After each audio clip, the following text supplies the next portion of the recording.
دا د کندهار د لومړۍ ناحیې اړوند د ټک ټاک بازار سیمه ده.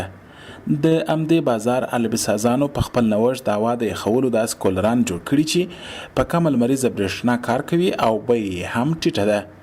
کندهار کې تولید شوي کولران د کندهار ښار او ولسوالۍ ترڅنګ زابل، روزګان، هلمند او فراه ولایتونو ته هم لیږل کیږي.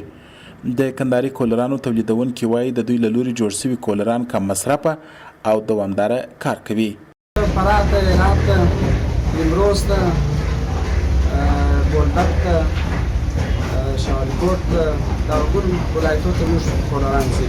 دا د خاورې د غربو معنا د وس تر فعال لاندې دي، د عمر شی دي، مثاله یو څه شی دي، ایراني بیلران دي، چې جاپاني پنکي پکې راځي.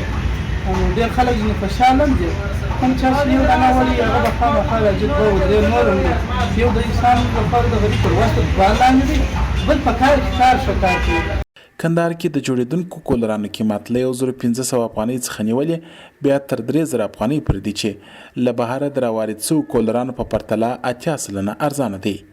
د کندهار اوسیدونکي وایي وطني کولران اقتصادي او د برېښنا په نشت کې د سولر په مرسته هم کار کولی شي.